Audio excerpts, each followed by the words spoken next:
Hello guys, I hope you are doing well. मैं आपको अपने यूट्यूब चैनल लर्निंग अपॉर्चुनिटी पर वेलकम करता हूं और आज एक नई वीडियो के साथ आया हूं और आज की वीडियो का टॉपिक बहुत ही इंटरेस्टिंग होने वाला है। आज हम बात करने वाले हैं इंडोनेशिया की एक स्कॉलरशिप के हवाले से। इंडोनेशिया की एक यूनिवर्सिटी है जिसने फुल्ली फंडेड स्कॉलरशिप अनाउंस किया है बैचलर और मास्टर वालों के लिए। और तो इस वीडियो में मैं आपको कंप्लीट डिटेल के साथ और तमाम तर चीज़ें शेयर करने वाला हूँ। वीडियो को लास्ट तक देखिएगा और अगर आप मेरे यूट्यूब चैनल पे नए हैं तो इसको लाजमी सब्सक्राइब करें ताकि हर आने वाली नई अपडेट्स आप तक पहुंचती रहें। तो ये ऑफिशियल पोर्टल है यूनिवर्सिटी का जहां पे मैं आपको लेके आया हूं। यहाँ पे admission for new international student university Andalus for the 2026 to academic year. तो ये ऑफिशियल पोर्टल है जहाँ पे एडमिशन्स अभी ओपन है। यहाँ पे अगर मैं लिस्ट देखूं प्रोग्राम्स की जिसमें application letter adheres to the regular template, ये तमाम तर चीज़ें मैं आपके साथ शेयर करें। सबसे पहले हम बात करते हैं कि प्रोग्राम्स कौन से ऑफर हो रहे हैं। तो प्रोग्राम्स के ऊपर मैं क्लिक करता हूँ तो बैचलर वाले जो भी प्रोग्राम्स हैं तो उनको पहले हम देख लेते हैं कि कौन कौन से प्रोग्राम्स यूनिवर्सिटी ऑफर कर रही है बैचलर वालों के लिए। तो यहाँ पे आपको इस तरह सा कुछ इंटरफेस मिलेगा। वेल इसको हम ट्रांसलेट करते हैं इंग्लिश के अंदर। तो यहाँ पे थोड़ा सा वेट करें। तो यहाँ पे जो है प्रोग्राम्स शो हो रहे हैं, जिस तरह मैं यहाँ पे है कि एंडलस यूनिवर्सिटी अंडर ग्रेजुएट प्रोग्राम। तो बैचलर वालों के लिए यहाँ फैकल्टी ऑफ लॉ भी है, फैकल्टी ऑफ एग्रीकल्चर है, फैकल्टी ऑफ स्कूल है। अ, उसके बाद फैकल्टी ऑफ मैथमेटिक्स है, faculty of economics and business है, फैकल्टी ऑफ एनुअल हस्बेंड्री है। उसके बाद अगर नीचे आते हैं तो यहाँ पे आपको मिलेगा फैकल्टी ऑफ ह्यूमैनिटीज़ है, faculty of social and political science है, फैकल्टी ऑफ इंजीनियरिंग है, फैकल्टी ऑफ फार्मेसी है, फैकल्टी ऑफ एग्रीकल्चर है और फैकल्टी ऑफ पब्लिक हेल्थ है। उसके बाद फैकल्टी ऑफ डेंटिस्ट्री है, फैकल्टी ऑफ इंफॉर्मेशन है और फैकल्टी ऑफ नर्सिंग है। ये तमाम तर जो फील्ड हैं वो बैचलर वालों के लिए ऑफ़र हो रहे हैं।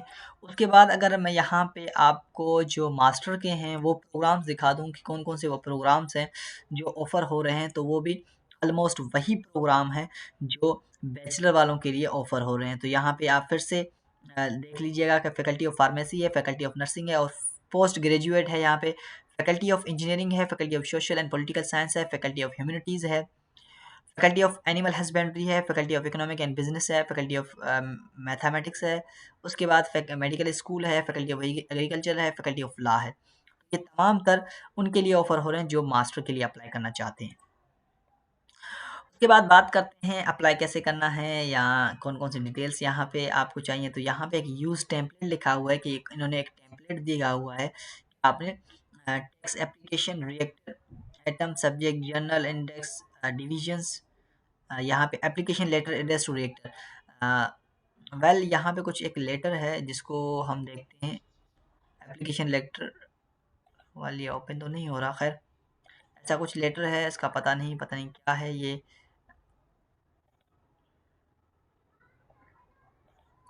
इसको खोल के देखते हैं कि इसमें कौन सी चीज़ें हैं। शायद कोई अच्छा, तो यहाँ पे इन्होंने एक चीज़ मेंशन की हुई है कि इस तरह से आपने एक रिक्वेस्ट लेटर बनाना है।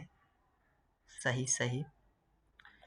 वेल इसको मैं आपको थोड़ा-सा ऐसे करके दिखा देता हूँ कि इसमें क्या करना है। आपने सबसे पहले यहाँ पे my motivation to pursue regarding to my plan, तो यहाँ पे आपने मोटिवेशनल लेटर लिखना है। ये इसको कहते हैं टाइप ऑफ स्कॉलरशिप और मोटिवेशनल लेटर। ये लेटर वहाँ पे आपने पोस्ट करना है, सिग्नेचर इफ प्रिंटेड। उसके बाद आई रिक्वेस्टेड इन यहाँ पे regarding to my study plan I, यहाँ पे आपने अपना मोटिवेशन लिखना है।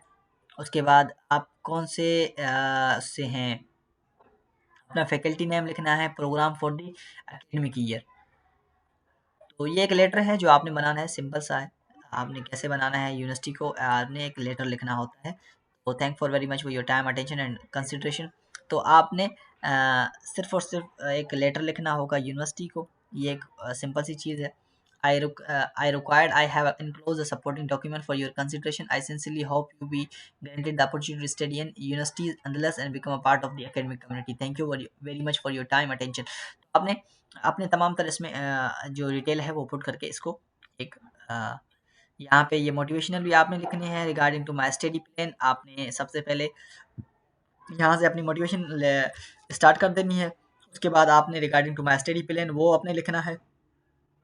बाकी आपने अपना नाम लिख के नीचे सिग्नेचर कर देना है, डेट बर्थ वगैरह आप तो लिख सकते हैं, ये तो ईज़ी है। यहाँ पे पासपोर्ट नंबर आप अपना लिखेंगे, फ़ोन नंबर लिखेंगे और फुल और पार्शियल ट्यूशन फ़ी ओनली। तो आप फुल स्कॉलरशिप लेना चाहते हैं तो यकीनन आप फुल ही लिखेंगे, तो ये तमाम तर चीज़ें आपने लिखनी है।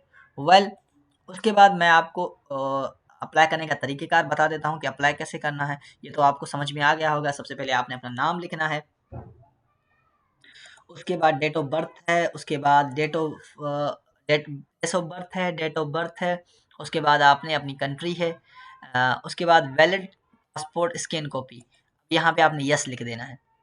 यहाँ पे क्या करना है, आपने यस लिख देना है। उसके बाद एड्रेस लिख देनी है। अब वैलिड पासपोर्ट कॉपी यहाँ पे देखें, आप तो यहाँ पे नहीं पोस्ट करेंगे पर नीचे आप इसको पोस्ट करेंगे, यहाँ पे आपने यस लिख देना है। सीनियर हाई स्कूल आपने यस लिख देना है। उसके बाद बैचलर डिग्री ऑफ यूनिवर्सिटी आप कौन सी करना चाहते हैं, या सॉरी ये उनके लिए है जो बैचलर के लिए अप्लाई करना चाहते हैं, तो वो बैचलर वाली अपने तमाम। मास्टर के लिए जो अप्लाई करना चाहते हैं तो वो लिखेंगे बैचलर की सीबीए और मास्टर डिग्री यूनिवर्सिटी, और ये पीएचडी वालों के लिए। वेल आगे चलते हैं। यहाँ पे आपने प्रोग्राम सेलेक्ट करना है, उसके बाद यूनिवर्सिटी में आप कौन सी स्कॉलरशिप लेना चाहते हैं वो लिखने हैं। अदर स्कॉलरशिप, अगर आप अदर स्कॉलरशिप ले रहे हैं तो सही, वरना नहीं। Where did you first time hear about this university, आपने कहाँ से इस यूनिवर्सिटी के बारे में सुना। Have you ever been to Indonesia, अगर आपने विजिट किया है तो क्यों किया है, किस वजह से किया है। आपके पास कोई do you have a record of severe illnesses, यानी को आपको कोई मसला है या नहीं। Do you have any family resident in Indonesia, no लिखना है आपने यहाँ पे। अब आप कहेंगे मैं, अब वहाँ पे आपने पर्सनल स्टेटमेंट लिखना है कि why do you want to study at University of Andalus. उसके बाद personal statement two, what is your long term goal after studying at University Andalus. उसके बाद please tell us little bit about yourself and send your educational document. Do you currently working in your country और home, तो आपने know just जो भी लिखना है आपने, आपका जो भी होगा वो आपने लिखना है। उसके बाद how long you have been working on your current job. उसके बाद आइल्स और टॉयफल। यहाँ पे एक चीज़ याद रखिएगा कि minimum English proficiency certificate, tuition fee scholarship और equivalent partial scholarship, full scholarship. अब यहाँ पे इन्होंने कहा है कि आपकी जितनी स्कॉलरशिप होगी तो उसी लिहाज से आपने अपने ये टोफल या आइल्स का स्कोर यहाँ पे शेयर कर देना है। तो वेल मैं आपको एक तरीकेकार बताता हूँ, आपने क्या करना है। आपने सिंपली सी, क्योंकि आप से स्कूल से आ रहे हैं जहाँ पे आपकी जो इंग्लिश में ऑलरेडी हुई हुई है, क्या कहते हैं उसको, जो सिलेबस था आपका ऑलरेडी इंग्लिश में था वहाँ पे, तो आपने इंग्लिश पढ़ा है, तो आपने यहाँ पे सिर्फ इसको गुड लिख के आपने क्या करना है, नीचे आके तो आपने वो अपलोड कर देना है, इंग्लिश लैंग्वेज प्रोफिशिएंसी सर्टिफिकेट। अगर आपको नहीं पता वो क्या होता है तो आप मेरे यूट्यूब चैनल को विजिट करें, वहाँ पे आपको ये वीडियो मिल जाएगी आइल्स वर्सेस एमओई लेटर के नाम से। अब अपलोड कौन से डॉक्यूमेंट्स करने हैं वो मैं आपको बता रहा हूँ। सबसे पहले आपने करिकुलम वीटा यानी सीवी आपने अपलोड करनी है, उसके बाद पासपोर्ट अपलोड करनी है, उसके बाद academic certificates, degree and transcript और भाषा, उसके बाद application letter, address to director, use the above template, जो टेम्पलेट दिया हुआ है उसके अलावा आपने यहाँ पे ये करना है। उसके बाद साइंटिफिक पब्लिकेशन डॉक्टर ओनली, उसके बाद यहाँ पे सुपरवाइजर अप्रूवल, उसके बाद medical certificate issued by license doctor with in least 2 month. एक मेडिकल सर्टिफिकेट आपके पास होना चाहिए, वो आपने अपलोड करना है। उसके बाद आपने यहाँ पे इंग्लिश प्रोफिशिएंसी सर्टिफिकेट अपलोड करना है। तो ये तमाम तर चीज़ें हो गई, मैंने तमाम तर चीज़ें आपको समझा दी, यही था। आप एचडी में यहाँ पे अपलोड कर सकते हैं तमाम तर चीज़ें, क्योंकि 8 एमबी का यहाँ पे स्पेस इन्होंने दिया हुआ है।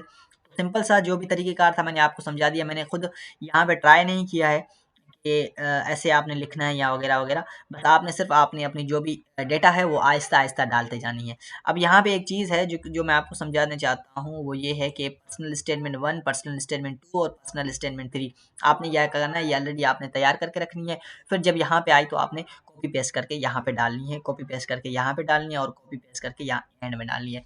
तो ये तमाम तर चीज़ें अ, ये आपने यहाँ पे अपलोड कर देनी है। उसके बाद ये मैं जैसे मैंने आइल्स के बारे में आपको बताया कि यहाँ पे आइल्स ये मैंडेटरी मांग रहे हैं, मगर अगर आप चांसेस हो जाते हैं एडमिशन के, अगर आप इंग्लिश प्रोफिशिएंसी सर्टिफिकेट अपलोड करते हैं, क्योंकि हो सकता है कि वो इस चीज़ को एक्सेप्ट करें, हो सकता है कि वो इस चीज़ को एक्सेप्ट करें आपकी इसको देखते हुए अप्लाई कहाँ से कर रहे हैं और कौन से स्कूल से कर रहे हैं, तो ये तमाम तर चीज़ें। तो ये तमाम तर चीज़ें थी इस स्कॉलरशिप के हवाले से। बहुत इजी है अप्लाई करना, मैं ये लिंक डिस्क्रिप्शन में दे दूंगा ताकि आपके अप्लाई करने में आपके लिए आसानी हो। और ये वीडियो बहुत ही इंपॉर्टेंट है, अगर आप चाहें तो अपने दोस्तों के साथ शेयर करें ताकि वो भी इस स्कॉलरशिप में अप्लाई कर सकें। और उसके साथ-साथ मैंने और भी स्कॉलरशिप्स के ऊपर वीडियो ऑलरेडी बना रखी है, जिस तरह टर्की बुर्सुला स्कॉलरशिप, अब बुखारी यूनिवर्सिटी स्कॉलरशिप, उसके बाद इंडोनेशिया के अंदर एक यूनिवर्सिटी भी है रेक्टर स्कॉलरशिप के नाम से, जो भी अभी ओपन है, आप उसमें भी अप्लाई कर सकते हैं। और अगर आप मेरे यूट्यूब चैनल पे नए हैं तो उसको लाजमी सब्सक्राइब करें ताकि हर आने वाली नई अपडेट्स आप तक पहुँचती रहें।